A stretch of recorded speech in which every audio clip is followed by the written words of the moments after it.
Welcome to Vision Spotlight. Today with us, Said Al Shanfari, CEO of OCEC. How are Good to see you. Good to see you too. Thank you for this interview and for your time. So, as the first question, I would like to focus on in-country value. It is one of the topics that Vision 2040 is emphasizing, starting from developing local talent to developing also females at the professional level. Sure. Why is it so critical to contribute to the in-country value?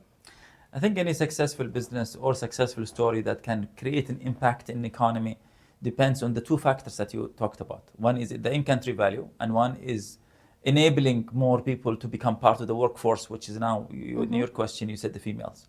And the in-country value brings the SMEs and smaller businesses together. It empowers them and give them accountability to start being part of the success stories by either by being part of the value chain of the process or by being a partners with us when we bring events. I think when we started the OCEC, we had to look at all the segments that can contribute to our business. We started with services that can be provided to events, to services that can be part of in events. Today, 25% of the businesses or the service we provide is through SMEs and smaller businesses.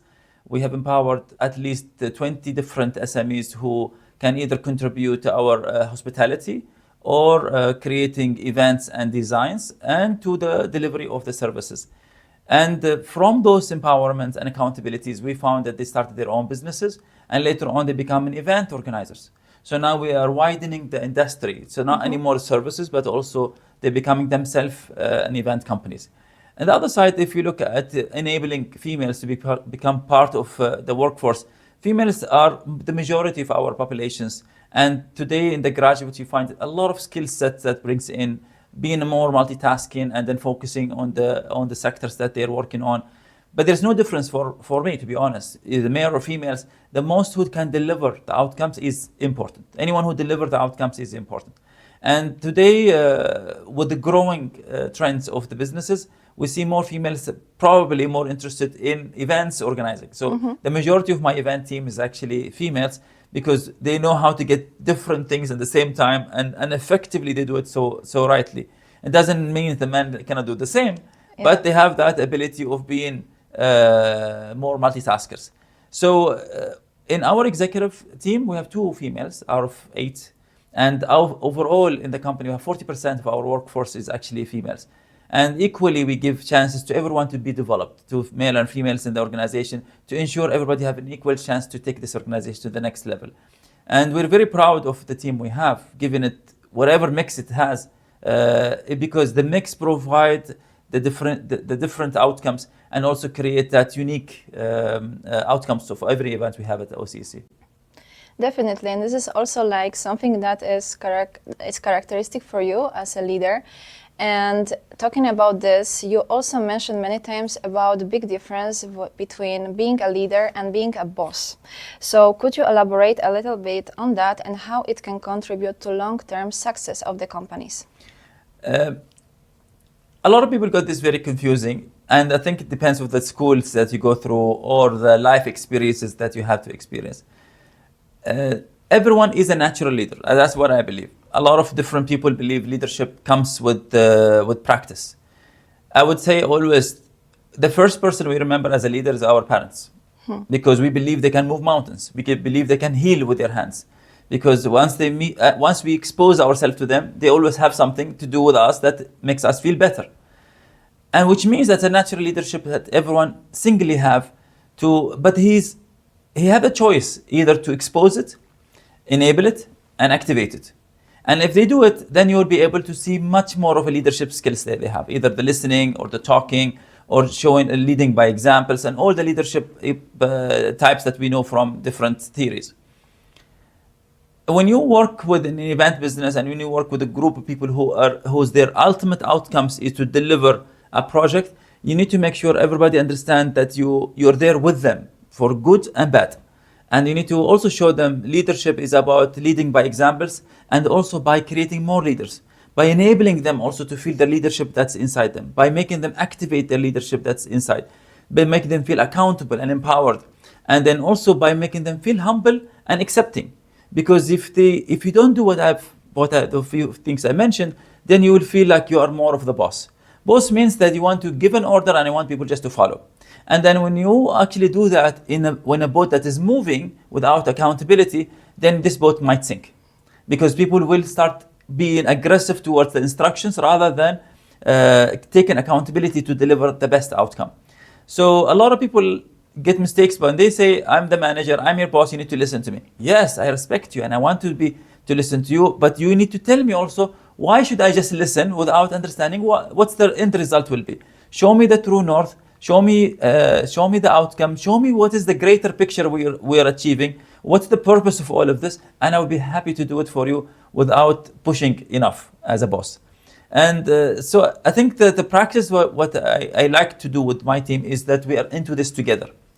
The goods goes to all of us, and the bad will be handled first by me to make sure they don't get influenced, because they need to be able to focus on what they do every day. But the best outcomes come for everyone, and we learn from our mistakes together. And at OCEC, you will find that mentality across every single person, because we believe that events happens at the door of the OCEC and finish when people leave that door again. So that experience has to be there. And each one of us is the CEO. I just introduced you to one of my team shortly, and I told you she's my boss. Yes. And truly, she's my boss, because she will give me what do I need to do next, and then she'll be the one who clear my way, so I can be freely exercising my leadership style and leadership skills. So she take care of things for me. So she's my boss, and I'm here to serve her and serve every member of the team to ensure they do their work effectively to the end point, so they can feel proud of what they do at the end. Is your career as entrepreneur also contributing to this philosophy? It very much is. I once heard Steve Jobs saying, inside Apple, each one of our departments is like a startups, and the way how they deal with each other is as a startup mentality, is because you want to create a lot of ideas, you want to start funding those ideas and trying to find quick wins for these ideas. And anyone could also prove the other person wrong, which is very important to have an open floor communication with everyone else. Inside OCEC, we always try to come up with the different ideas. One of the ideas that we thought about in the past, and we went through the good and bad of it, is the live event departments. So at the beginning, we were not sure, should we bring in events to the center, saying musical events and art events, exhibition events. And then we had to take it step by step to understand the culture, to understand the market, to understand what people are actually looking for, the price segments, how can we position the product, how can we price the product. And we also find a lot of pushback, because not everyone agree with what we're doing, which is normal. But we're addressing everything to a segments. There's people who will be interested in what we're delivering. For others who are not interested in what we're delivering, it's fine. We'll try to find another portfolio for them that actually address their interests. But we learned from the hard ways. We learned how do we communicate better? How can we position better? And just today in 2025, we can see the result of a lot of these works. We can see we become a platform for art and showcasing entrepreneurship and talking about the future through sustainability platforms, and talking about HSE, energy, agricultures, and innovative ways to make our life and our futures better. And I think that is the most important role that we have to play. So entrepreneurship is a mindset that we try to embed within the organization.